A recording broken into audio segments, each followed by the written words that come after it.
So if your site is loading at an average of 6 seconds, that's not good because the average person has a attention span of like, I think it's 4.5 seconds right now or something. That's basically like that of a goldfish. We interrupt this program to bring you this important message.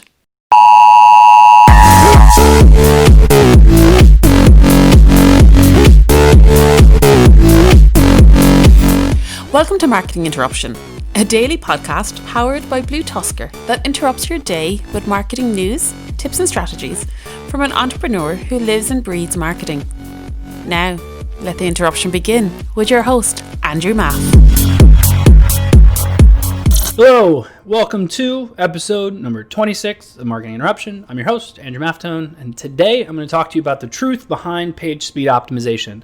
And the truth is that it doesn't matter.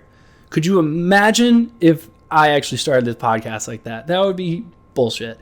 Clearly it matters. And if by now it's not obvious why it matters, it gets much, much worse where you really should understand it now because Google is even starting to say things. So let me dive in here. So Google came out over the summer saying that they're catering more towards user engagement, right? So page speed is obviously one thing, which is why we're doing this. But time spent on page, engagement maybe that someone took on the page, they're starting to really leverage that, and they are 100% indexing mobile first, and they obviously are looking at page speed, which is why I'm talking about this now. So page speed, the reason it's so important is because the hard thing that is difficult to grasp, and I have this conversation a lot with people when I go, oh great, your page speed's at like an average of 6 seconds is not good, because they go, well, when I loaded it loaded in like 2 seconds.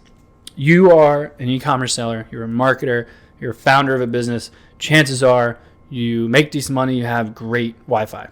Not everyone has that. Not everyone has incredibly fast Wi-Fi. Not everyone has the newest phone that came out. Not everyone is in an area that has great Wi-Fi all the time. So if your site is loading at an average of 6 seconds, that's not good because the average person has a attention span of like, I think it's 4.5 seconds right now or something. That's basically like that of a goldfish. And it's getting worse. It's slowing down thanks to all this beautiful digital marketing we're doing. But so the thing I wanted to touch on, how to actually do this page speed optimization. So I'm a fan of GTmetrix. That's what I use to test my website. So all you really do is take the URL, throw it in GTmetrix, and we'll give you a rate. It gives you 3 different grades of how your website is doing: desktop, mobile, and I think overall or something like that. And then it will list all the issues that you have, and it will give you a grade on those things too. So reducing the page speed, usually. See, this is what happens. I'll lose my train of thought about what the hell I'm talking about because I have my notes here and it's messing shit up. So Google is caring more about time, blah, blah, blah. Okay, let's jump into it. The things I do to reduce page speed. Most of this crap I give to my developers because I don't know how to do the real like technical stuff, like the structural changes and all the code in the back end. So I had them help me with this one. So first thing you want to do is enable compression. So this is compressing images or allowing like images to shrink down or compressing all of the code so that the code will run faster. You also want to minify the CSS, JavaScript, and HTML. And I had to ask them, what the hell does that mean? A lot of times I just give them a website and I go, please make this faster. And they go, we're on it. And then I'll send them like, hey, here's a cool article on page speed stuff. And they'll go, great, some of this is good. And then like they'll just do it. So I'm sorry I had to get these notes from them. So minifying the CSS. So it's basically taking out the unnecessary code. Sometimes there's code in your website you just don't need and it's kind of redundant or it's slowing stuff down, or maybe something is loading before something else is loading and it should be the other way around. There's a lot of stuff there. So minifying it basically means like reducing the amount of code you have. Reducing redirects. Redirects happen. Sometimes you change a site, sometimes you change the URL.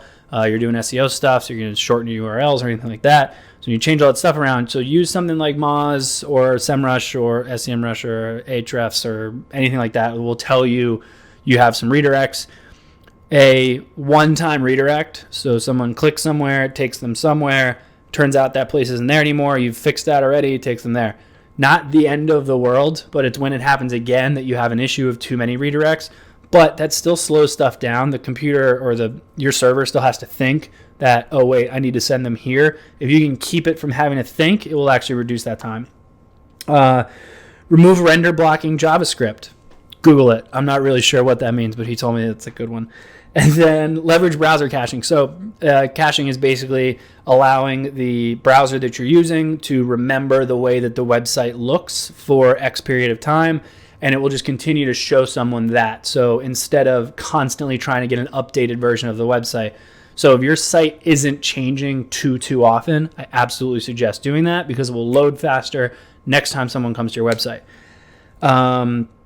Improving server response time. If you work with GoDaddy or Bluehost or something like that, talk to them, have them help you out where they can actually reduce the amount of time that it takes for the server to talk to wherever your website is.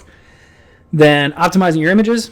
So make sure that those images are high quality and responsive and look great, but are small. So basically figure out the biggest size that you need to have it, and make sure you only have it at that height. You don't need a 2,000 or 3,000 pixel image and then uploading it onto a blog post that's only about 600 pixels wide.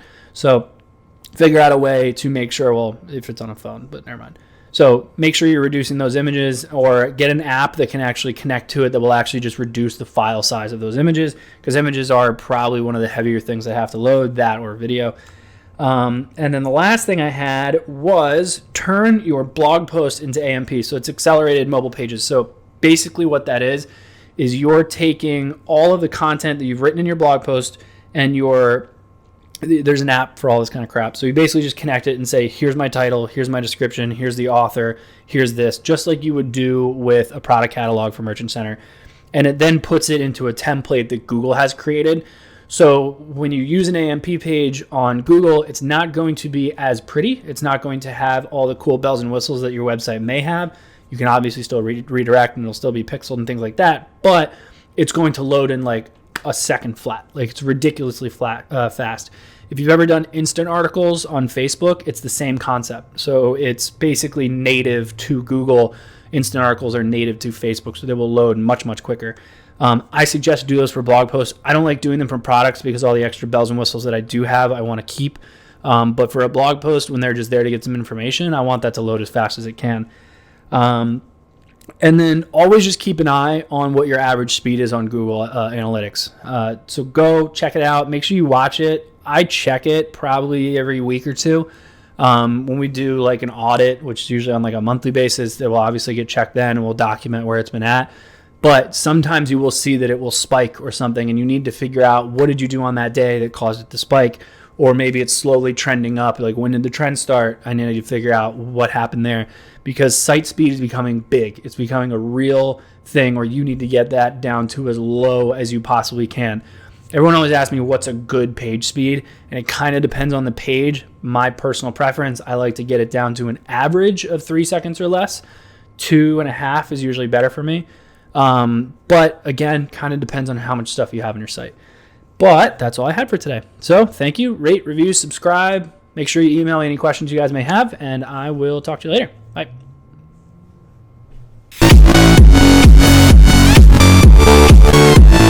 Thank you for joining us for today's Marketing Interruption. Make sure to rate, review, and subscribe to the show. And don't forget to email marketinginterruption@bluetuskr.com with any marketing questions you'd like to have answered on the show. And head over to marketinginterruption.bluetuskr.com to catch up on past episodes. Until next time, we now return you to your regularly scheduled programming.